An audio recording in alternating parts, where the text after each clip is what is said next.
Welcome to freedomlovin.com, where we focus on building freedom in an unfree world. Through personal development, location independence, and passive income strategies.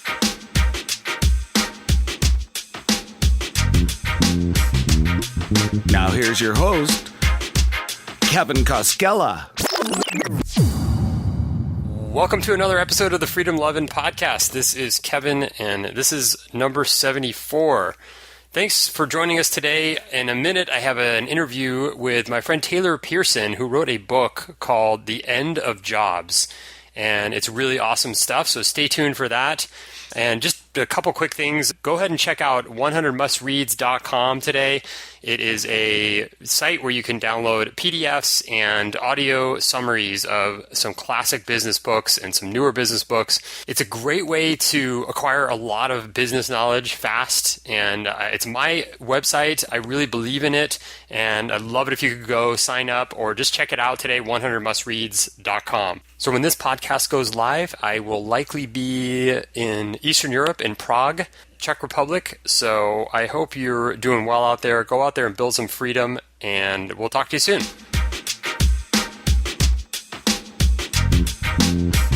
All right. Well, I'm really excited to have my friend and the author of The End of Jobs, Money, Meaning, and Freedom Without the 9 to 5 on the podcast today. And his name is Taylor Pearson, and his website is taylorpearson.me. Hey, Taylor, welcome to Freedom Lovin'. Hello, Kevin. Thanks for having me on the show. Absolutely. So I had this recurring dream, and it's basically I'm going to some class. It's usually like a midterm or a final or something, and I'm in college, and I'm going to take this test, and then I realize I haven't been to class like all quarter, and I know nothing, and I'm about to take this really important test, and I know I'm going to fail. And then everything starts to flash in front of my eyes. I'm like, I don't think I'm going to graduate. Like, this is going to prevent me from graduating. And then I start thinking of all my other classes, and I'm like, oh shit, I'm getting like Fs in 3 classes right now, and I'm going to have to repeat the entire quarter. And I don't have to stay another year, and I'm like, oh, and it's like this panic feeling. But I was reading your book a lot yesterday, because I always tend to cram everything in the last minute. But I had a dream last night, oddly enough, and it was that same dream. And the difference was, so I started getting the panic feeling, and I'm like, oh shit, I'm going to have to repeat my last year of school, and I don't want to be in school, and I want to go out there and do things. And then all of a sudden I had this realization in my dream. I was like, wait, I can quit school. I can just leave. And then I was thinking how exciting that is. And I'm like, there's no reason whatsoever for me to finish this. And I was like so excited in my dream, and the panic went away, and I was like, oh, my life is going to be awesome now. So I give your book credit for breaking the cycle of that nightmare that I've been having. Much cheaper than Freudian analysis. Yeah, exactly. Actually, so a lot of the book I kind of used the blog. My blog is like a testing ground for the book. I actually had someone email me, like in the writing of the book, they were like reading sections of it on the blog. Yeah. They emailed me and said, like, I dropped out of college. Like, I read this, and you're totally right. And I dropped out of college. I was like, oh God, like, I mean, I think that was probably smart, but like, if anything goes wrong, anyway, he emailed me like 3 months later. He was like, yeah, I got this amazing apprenticeship, and I'm learning a ton, and I see all these opportunities. And I was like, oh, that's awesome. No way. That's great. Yeah. Hopefully you created a revolution with this. It is really powerful stuff. I wanted to just bring up a quote from your book before we start here. And so this is just a couple quotes that came out of your book that stood out for me. The phenomenology that every individual fights to exercise a greater degree of freedom in their life is crystal clear. We as a species and individuals always want freedom. Once we get it, we always want more. And the level of freedom enjoyed by the average middle-class individual in the West today is beyond the wildest imagination of anyone alive in the 19th, much less 18th century. Which is why you say that today we have more freedom than John D. Rockefeller, right? Yeah, so I was kind of having this conversation with someone, and we were talking about, I was having the conversation in Vietnam. So I like used credit card points to get a free trip to Vietnam, and I was paying like I couldn't spend more than $1,500 a month. Vietnam's very inexpensive. And I was talking about, like, this is a lifestyle that was not accessible to John Rockefeller, like the richest man. I don't know if he was the richest man on earth, one of the 50 richest men on earth 100 years ago. Yeah, that was... would have had to take like a steamship over, and like there was probably not like accommodation. Like, people didn't speak English, and just like the level of prosperity and abundance that we've reached right now is kind of incredible.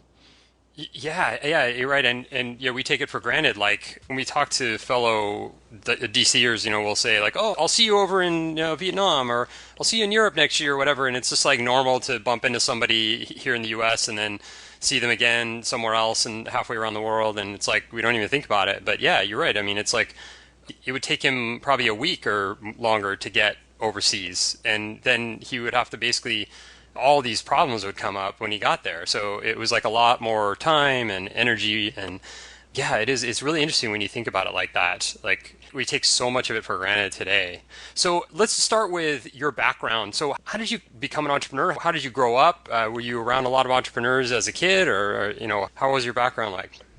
My upbringing had to be the least entrepreneurial upbringing ever. My father is a physician. My mother worked in his office, and I give a tremendous amount of credit for them. I think to the extent I have a hard work ethic, it certainly comes from them, but they were not, inherently entrepreneurial.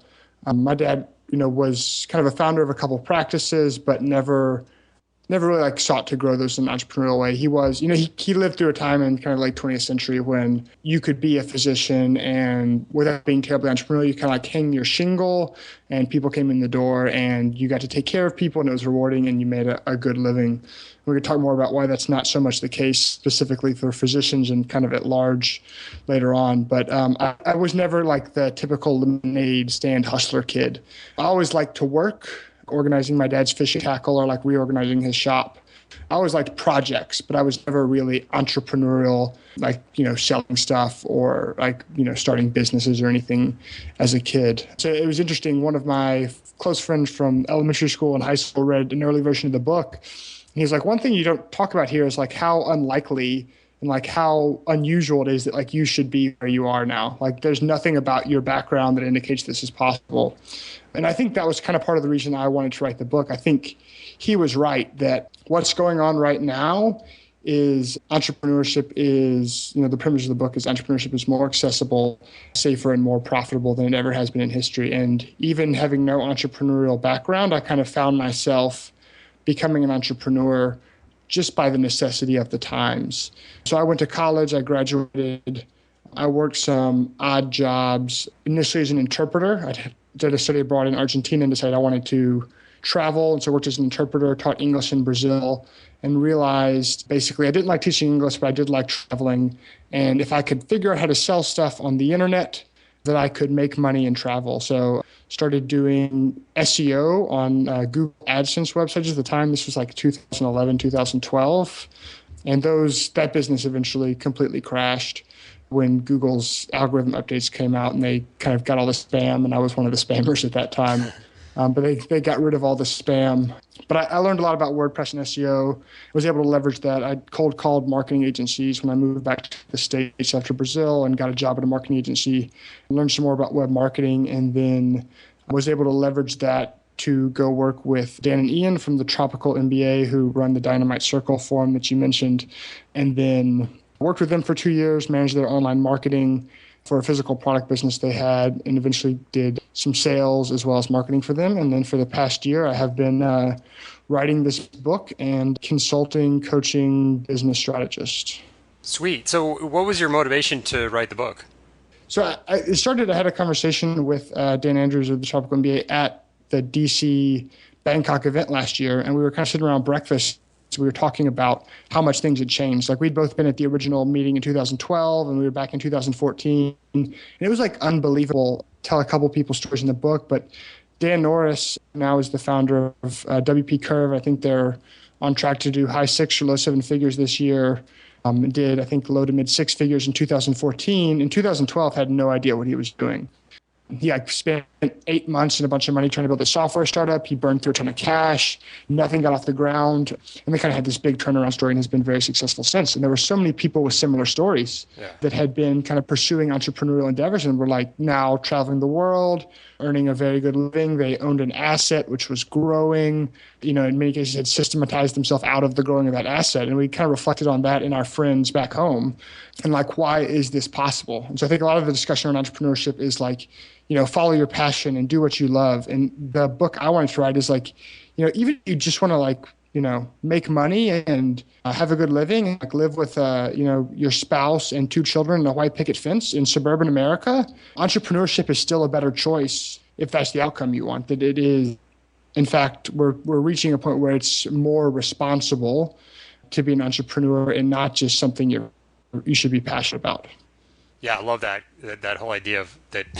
It was for so many years, it was always like, find your passion and just do that and work your passion. And now it's like, what you're saying seems to make a lot more sense to a lot of people. And I think because I've talked to so many people that they have a job and they want more freedom, but they're like, I don't even know what my passion is. And I think what you're saying kind of solves that, because there's a ton of people that don't have a passion. Maybe they're interested in a lot of different things, but there's not like one thing that they want to do with their lives. And this kind of what you're talking about in the book, it solves that problem really. Yeah, I think a lot of times, I talk about this in the book, that I think a lot of people get hung up on entrepreneurship as a dichotomy, like, am I an entrepreneur or am I not? Yeah. And really it's a skill set. And like, just like you can like go to college and like get more credentials, you can like become more entrepreneurial. And then like in the same way, like you can just like, maybe you don't know what you ultimately want to do for the rest of your life, but you could like probably think of something that sounds better than what you're doing now. So like go do that. And then like after that, you'll like figure out what the next step is. Yeah, exactly. So who's the best audience for your book? I think the 2 kind of target audiences are, one, people sort of on the fringe of entrepreneurship. So this is a lot of my friends from college and high school, which like they kind of like see what I'm doing. And I have 1 or 2 other friends from college now. They're doing entrepreneurial stuff. And they're like, oh, yeah, that's interesting. Like, yeah, good luck. But they don't really like get it. Like they don't see what's going on. And like I want to explain to them, like, this is what's going on. Like I'm not, they were always like, well, Taylor's just like piddling around in Asia and, moving around in Austin and does something with technology. And I'm like, no, this is the future. Right. And then I think the other group is entrepreneurs who are interested kind of in the mechanisms. And I think one thing a lot of people have told me is like, I can't wait to send this to my mom or my wife, just because like it's difficult to explain. The analogy I gave when we were talking before is like, how do you explain music to someone that's never heard music before? It's like, oh, well, it sounds really good. And like, you're really happy when you listen to it. It's like very hard to articulate. And so I kind of try to do that for entrepreneurship. Like, why is it a good decision? Yeah, and it's like, obviously colleges don't teach this stuff. I mean, at least in my college, there was nothing even close to entrepreneurship being taught. And even MBAs, I don't even think they get a whole lot of this. They get to learn all about different aspects of business, but do they really get to learn about entrepreneurship? It's like, not really. And so it's kind of like what you're saying is going out there and doing it is the way to learn. But there's all sorts of ways to do that, and we'll get into that. One of the things that you mentioned in your book is about how this idea of fairness, and there's a shift going on right now away from jobs, and we'll talk about why that is and get into the statistics. But how fair do you think that is? Like, if jobs are kind of on the way out and where people are just not getting jobs as much anymore, do you think, how fair is that to the average person? I'll stick with what I said in the book, which is I don't think it matters how fair it is. Like, the universe was here first. It doesn't owe you shit. So it's what's happening, and it's happening for macroeconomic reasons, which are beyond the ability of any one individual to control. So whether it's fair or not, it's happening. And I think the important thing or the opportunity here is to recognize that it's happening and to get ahead of the trend. Like, the time is now. Like, we are in the moment, we are in the era, and like, I don't know how long it will last. I mean, it's going to end next month, but the entrepreneurial era won't last forever. So my argument is, whether it's fair or not, the middle class is going to die for structural macroeconomic reasons, and that we're at the point where you as an individual in the middle class have the opportunity to decide whether you want to exit up or exit down. And I think you should exit up. Yeah, that's a good plan. I think like if you watch or if you look at like CNBC or CNN or something like that, they talk about jobs all the time, like jobs this and jobs that, but they never actually talk about what these jobs are and what are people like thriving in these jobs. I mean, it's just all about jobs. So you could be digging ditches or working at McDonald's or whatever. That's all good according to kind of the mainstream. So it's interesting to look at it this way, which is like a positive viewpoint of the end of jobs, not gloom and doom, like, oh, everything's going to suck. It's more like it's actually a good thing that we're making the shift. So there's a quote here from your book.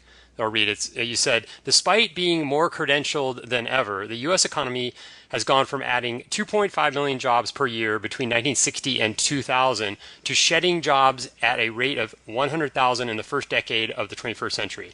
Growth hasn't just slowed, it's reversed. So can you talk about this idea of credentialism and why earning more degrees is not helping people succeed in today's world? So the framework I laid out in the book was inspired by this book called The Fourth Economy. And what he talks about is that economies in the West have gone through three stages and we're transitioning into the fourth. So we've gone from agricultural to industrial to knowledge, and now we're in this transition into the entrepreneurial economy. And so in each economy, there is a scarce resource, and that it's the people that possess that scarce resource which profit the most from the economy. So from roughly 1300 to 1700, the people that owned the land profited, like monarchs and feudal lords that owned land. That was the profitable class. And then we kind of moved into this industrial economy where industrialists and bankers in particular were the ones that tend to profit the most. And then in the 20th century, we moved into the knowledge economy. And credentialism was this evolution of the knowledge economy, that we needed some way to measure knowledge. How do you tell how much knowledge, how much of this resource someone's accumulated? You don't know. It's easy to measure land, it's easy to measure capital, but how do you measure knowledge? And so that was kind of how credentialism evolved. We needed the system for measuring knowledge. And so in an economy like the knowledge economy, where knowledge is scarce, accumulating knowledge is valuable. But in an entrepreneurial economy where knowledge is getting more and more abundant and less in demand, it's less and less valuable. So I was actually reading Purple Cow this morning by Seth Godin, and he tells this story of Andrew Weil, who was a doctor that graduated from Harvard Medical School in 1968. So obviously very credentialed. He went to medical school.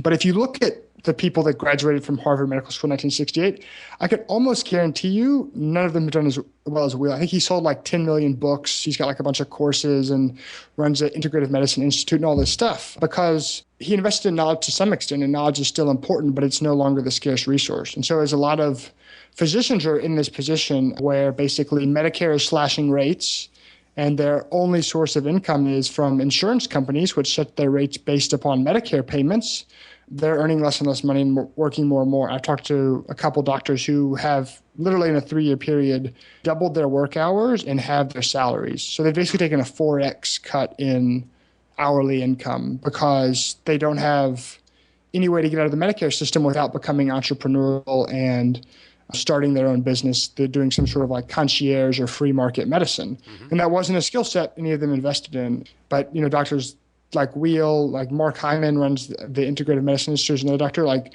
are doing very, very well because they've accumulated entrepreneurship. They've invested in entrepreneurship as a skill set, which in the entrepreneurial economy obviously is the scarce resource and the valuable resource. Yeah, exactly. And when it comes to business too, I don't want to slam MBAs because there's probably some listeners that have graduate degrees here that are using them. But I was posting a project on Upwork the other day, and it was kind of helping me to market one of my sites. And I only got a handful of bids, and one of them was from a guy that had an MBA from, I think it was like Wharton or one of the top schools. And that was his first line, like, hey, I've got this MBA from Wharton, so I think I can help you. And I immediately was turned off rather than excited by his bid. So it's interesting that those kind of things that can actually work the opposite way sometimes, depending on the industry that you're in. You definitely make more connections and things like that. You mentioned that in the book. But it's like, I'm looking at this guy going, well, his value then is the letters behind his name, not what he's done. So that makes it, that changes things a little bit. Yeah, it does seem like Harvard, if you go like a really top tier thing, like the relationships you get from that can be valuable. But yeah, I've had the same thing. I hired for a $1,500 a month apprenticeship position And I had like 3 or 4 guys apply that had MBAs. And I just like immediately disqualified them in the first round because it's like, I have to detrain you first, right? It's like, I've got to like before we can like actually do anything, like we've got to sit down and write this like business analysis. Like, oh my God, no.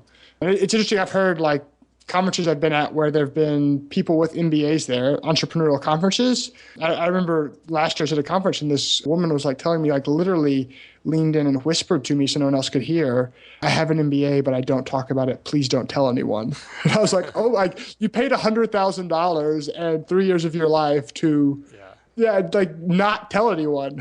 So I'm sure that depends on certain circles, and I'm sure there's other considerations, but it's certainly less valuable than it was 20 years ago. And by all indications is going to be even less valuable in 20 years at the same time as the cost of getting it is increasing.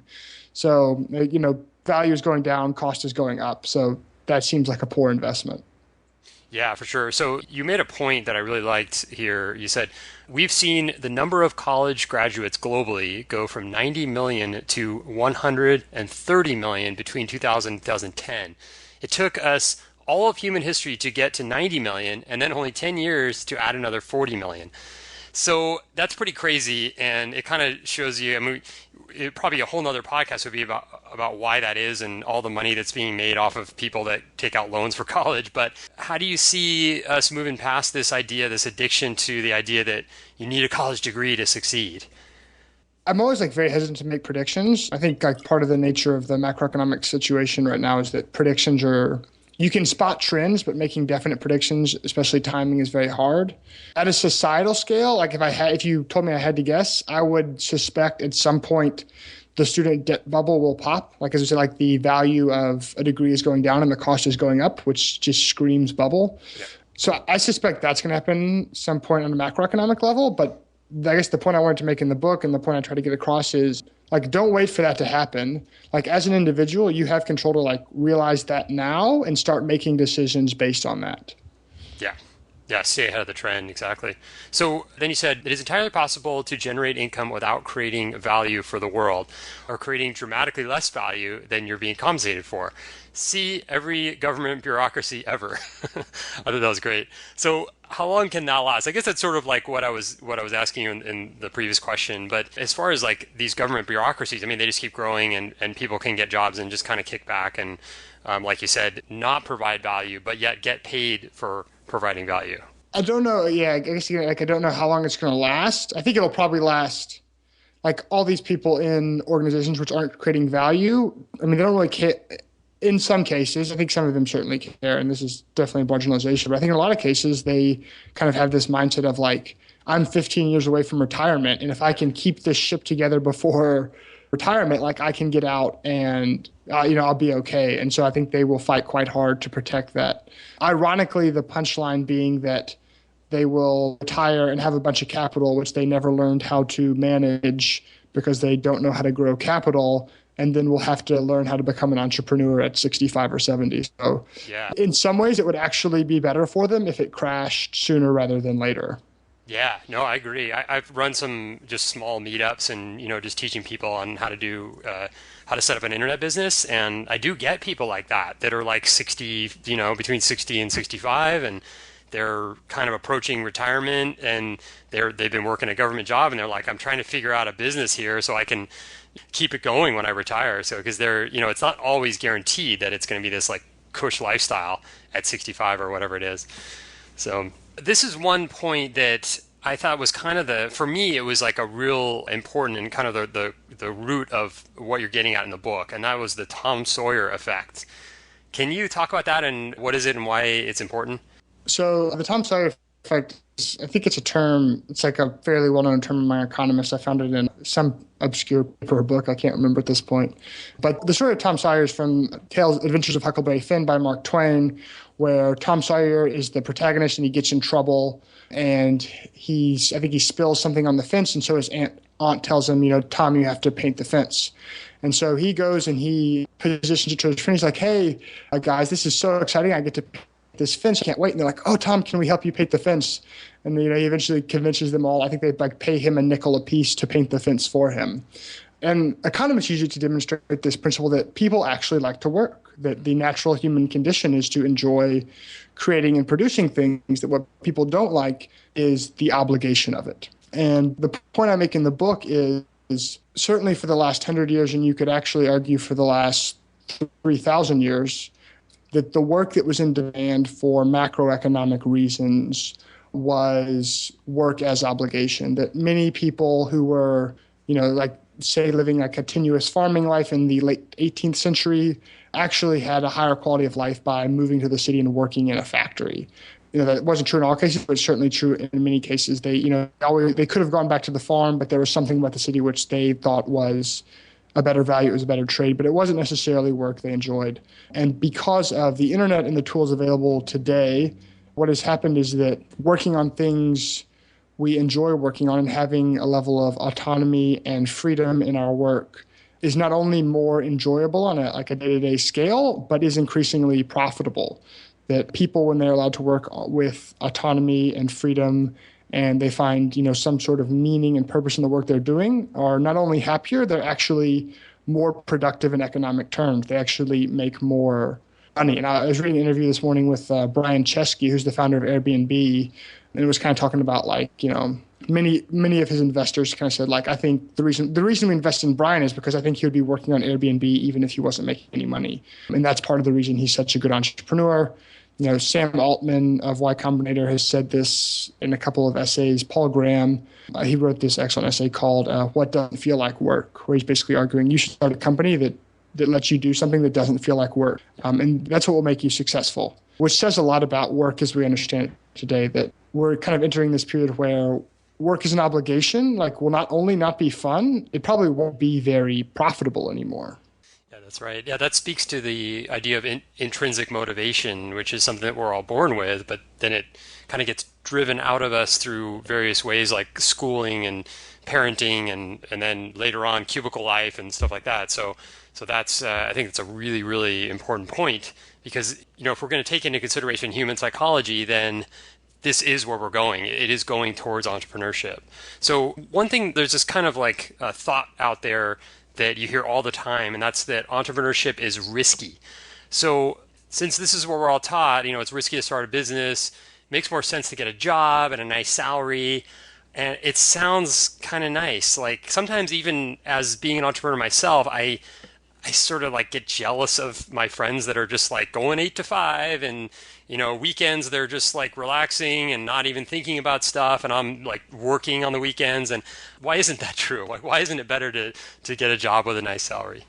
So I think one element of this question is just perception versus reality, and that certainly there's entrepreneurship certainly feels more risky. And it is interesting I wrote an article, actually one of the articles kind of when the book launched, it was interesting that during the course of the book, I had so many moments of self-doubt where I was like, oh my God, I'm going to write this book and no one is going to read it. I'm going to invested all this money and all this time and all this energy and it's going to be a disaster. And it just felt so risky. And the other thing that happened is I got all these job offers because I was talking about writing this book, that people recognized kind of the entrepreneurial nature of it, and they realized that was valuable. And so what felt very risky on a day-to-day basis to me was I wasn't soliciting these job offers. People were literally emailing me with job offers where I have lots of friends who are, spamming monster.com and can't get anyone to reply to them.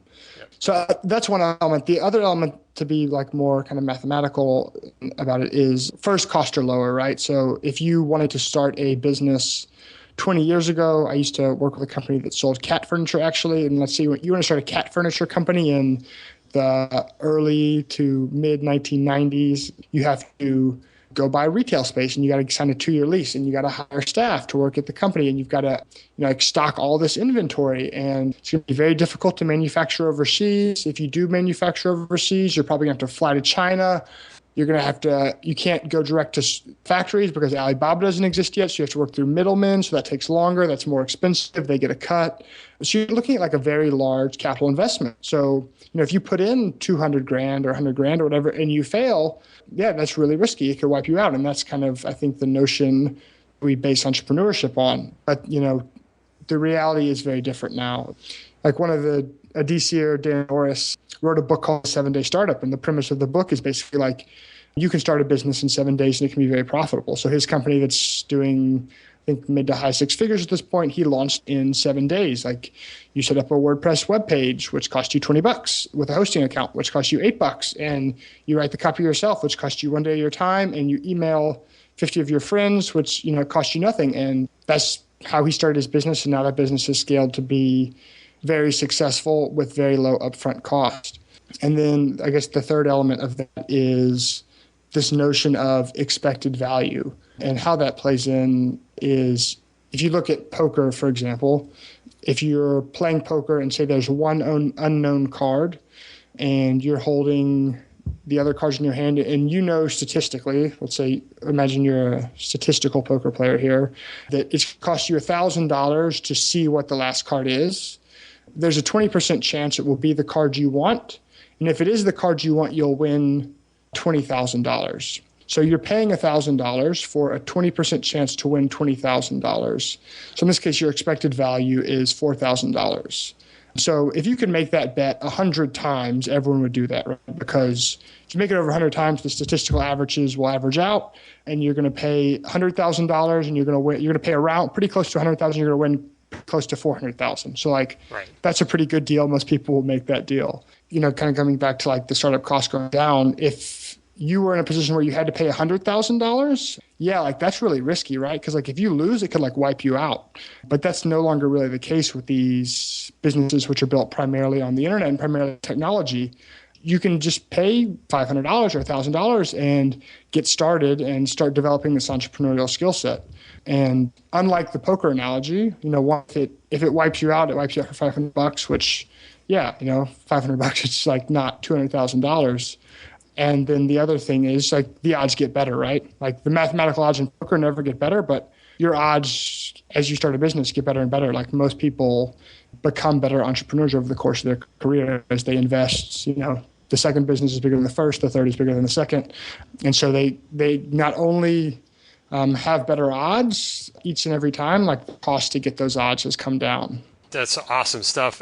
I mean, what you mentioned, Dan Norris, and thinking back 2 years ago, he wasn't doing, I don't think, anything as to what he's doing today. And it's amazing. And he's built this business that's beyond successful now. And 2 years ago, he didn't even know he was going to be doing that. And so it's it just shows you that embracing change, constant change in the world is profitable, and it's what you have to do. And so many people just spend their lives doing one or two or three jobs, and they're just this is how life is. And yet you're talking about people that are starting things in 7 days and switching careers every couple of years, and or even more often. So it's pretty awesome. It's exciting. When I read that part, I was I felt really excited to do some more things myself and sort of get involved with other things, because that's kind of what this is all about. You're not stuck at doing anything. You can just shift gears and pivot tomorrow if you want. So this is also something that I thought was a great quote. You said, "One way our generation has fought to distribute freedom and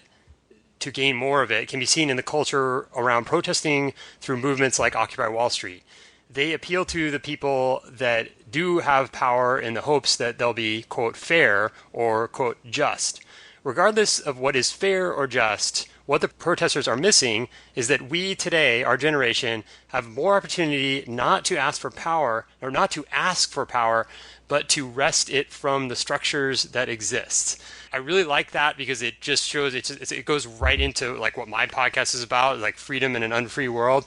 It's not about changing the system. It's about doing what you can do with your own life, with your own individual power to create something like this. And then you said, I really like the way you put it. You said, instead of ordering from the menu, we are more empowered than any prior generation to become the cooks.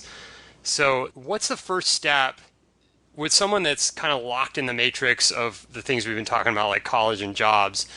What's the first step they can take to start really building that freedom and taking control of their lives? So the two kind of steps I outline in the book are, one is an apprenticeship, which is, can you find someone that is more entrepreneurial than you are, that's doing entrepreneurial things, and cut them a deal where you will come work for them at, a very relatively cheap rate in return for kind of being able to learn from their skill set and to use their business as a way to train yourself to become more entrepreneurial. And then the other one I outline is this notion of the stair step, which is part of what the internet has done is it's revealed all these tiny little niches that never existed before. Like, you could write an ebook about, maintenance for the engine of a Forerunner, and that you couldn't do that in the retail world, right? Like it didn't make sense to like stock shelf space for that. But there's like this very, very niche opportunity to do that, and you can like distribute that book on Amazon. And you can make a few $100, and all of a sudden you start developing entrepreneurial skill sets. Like you understand the Amazon ecosystem, and you understand like marketing and branding. Like how do I write compelling copy for this product on Amazon so people will buy it. So I think those are the top two. The thing I see, and I guess I've been asked this question a few times and my answers are getting better, but what I would go back and tell myself if I was like thinking about this but hadn't taken the first step, I think it's very uncommon for people that say, I don't have an idea, to actually not have an idea. I think lots of times when I said I don't have an idea, I actually had lots of ideas. I was just like too afraid to pick one and commit and just execute on it. So like, again, going back to what you were saying about like what's my passion? And I don't know what my passion is. I know there are things that I'm more passionate about than what I'm doing today. So I'm like trying to figure out ways to like go work on those things tomorrow. And that kind of iterative process over time has been how I feel like gotten closer and closer to work, which is both something I'm more passionate about and increasingly is work that is more and more profitable. Awesome. So now just to kind of wrap this up, would you say that entrepreneurship is a more natural way to go about life than what we've seen in the past? In terms of compared to what we've done in the last 50 years or so. And what I mean by natural is it sort of takes into account the human tendencies that we talked about, like autonomy. Yes, I think so. I think when we look back in, I'm hesitant to make predictions, but if I'm going to make a prediction, my prediction would be that when we look back in 100 years, the kind of industrial knowledge age of the 19th and 20th century will largely look like an anomaly. And I think there's also, if anyone's interested, there's a paper called Was the Neolithic Revolution the Worst Mistake in Human History by Jared Diamond, who's best known for writing the book Guns, Germs, and Steel, where he basically argues that the worst thing to ever happen to humans was the Neolithic Revolution, but that 5 sick, unhappy people with spears could still kill a happy, healthy dude without a spear. And that we're just now starting to like reemerge from this Neolithic mistake, like the paleo diet and all this stuff is coming back, and socially, like entrepreneurship, all these kind of like pre-Neolithic ideas are reemerging 3,000 years later. So, I think that's interesting to think about, like, will the last 3,000 years actually be an anomaly in human history? Yeah, it is, because when you think about it, it's such a short time span here that we're talking about. It's incredibly short. And we think relative to the human species, it's tiny. Yeah, exactly. It's like, and we think this is just the way it is, and it's the way it's always going to be, and it's never going to change, and it's not necessarily the case, and probably not the case. But so, bonus question. I know you don't like to make predictions, or take guesses or anything, but something that I've thought about a lot is, why do you think that entrepreneurship is so male dominated? And it's changing, obviously, but at what rate do you see that changing in the future? I wagered predictions on the last two questions because I have thought about them some. I really have not thought about this on any deep level at all, and I think it's a question which merits deep thinking. It does seem to be changing, and I think that's good, and I'm happy it's changing, but I'm not sure why that is. What are your thoughts? Yeah. Well, you mentioned the paleo diet, and that was another one. I used to have a website in kind of that realm, and I went to a conference, and it's pretty male dominated. It's like the same kind of thing. Like you go to an internet marketing conference, it's like 80% guys, and a lot of the women are with guys that are in the business. And that's changed. It used to be 90%, so it's changed quite a bit.